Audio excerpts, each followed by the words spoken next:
Welcome to the Sledgehammer guide, where I'm gonna give you a lot of information that I found after a lot of research and experience. From basic to some more advanced techniques, from gadgets to abilities, let's jump right into it. The Sledgehammer has, like most melee weapons, a primary and a secondary attack. With the primary, you just hit around and smash everything in your path. While with the secondary attack, you do an overhead swing that takes a bit more time but does more damage and destruction. Now on to the damage. The primary attack deals 100 damage to everyone you can hit. So not a single target at a time, but everyone in the smash range. The overhead swing deals 175 damage, but takes a bit longer to charge. The overhead swing also does area of effect damage, so you can hit multiple targets at the same time. Now the more advanced mechanics. Although the overhead is very strong, it's also very slow. That's actually fair, otherwise this weapon will break the game immediately. But we can negate the slowness while charging the hit by sliding. This means you can start the charge at a fair distance and slide into the opponent and hit them. This helps a lot against other melee weapons because you can wait and charge outside their range, slide in and hit them. And if it's a light, you can insta-kill them. Secondly, be creative. With the Sledgehammer you can outmaneuver so many people, because you can destroy almost everything with a single swing. This opens up a lot of strategies and playstyles with all the different abilities and gadgets, more on those later. But all with all, you can just destroy a wall or ceiling to out-rotate the opponents and flank them or even get them from behind. And for the lights, I recommend trying the following combos: 1 secondary, so 1 heavy hit, or 2 primary. The secondary is hard to hit, but it's worth it as they have less time damaging you, cause they are less time alive. Then, for the medium class, we have the following combos: 1 secondary and 1 primary, 2 times secondary, or 3 times primary. Always try a secondary as a first unexpected hit. This makes it 1 hit less to deal with a medium. And at last, the fellow heavies. You can try 2 secondaries, 1 secondary and 2 primaries, or 4 primaries. I'm gonna really recommend hitting the 2 heavy attacks. That's the quickest and maybe even the simplest way to deal with heavies, because they're big and slow, so easily to hit with the heavy attack. Alright, let's talk about the abilities, and I'm gonna try to keep it short, but it's a lot of information, so let's jump into it. You have 4, and I think they're all viable in their own way with the Sledgehammer. So I'm gonna start with the winch claw, something that I use a lot. And the winch claw is just pulling someone towards you and clicking.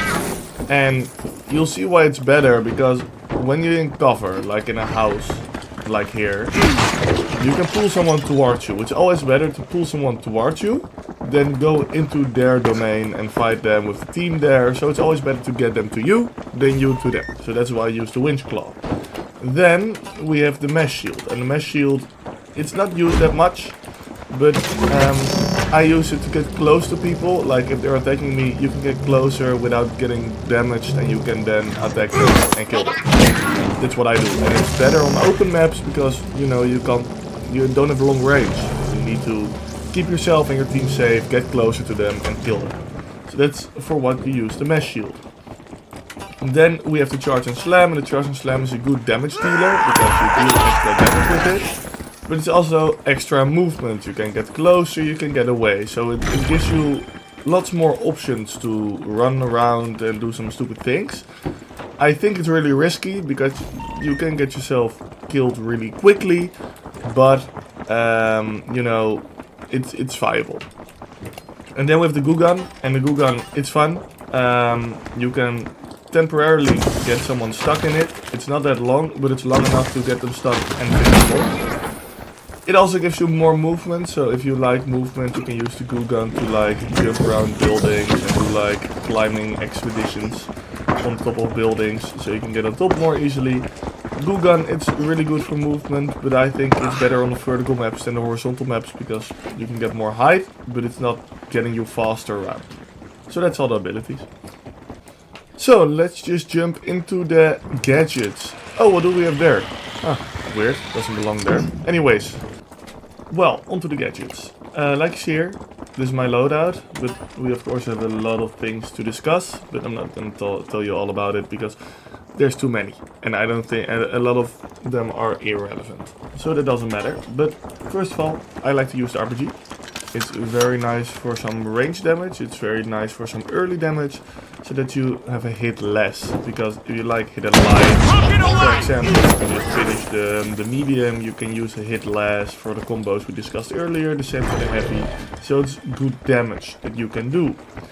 Then I have the healing, and I love the healing a bit there because, you know, healing. You take a lot of damage as a heavy, you have a lot of HP, and you just save your team, yourself, it helps so much.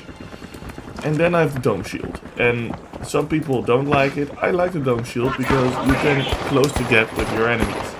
If they're shooting on you, like this guy for example, you can use the shield thrown in front of you, and now he can't hit you, so you can run towards him and kill him. You know what I mean? And so that's why I use the dome shield. Then you have a few other throwables you can exchange, like the RPG or the healing emitter for like a pyro grenade or a frag grenade or whatever, to just give you slightly more range. But for me, the RPG is just more accurate.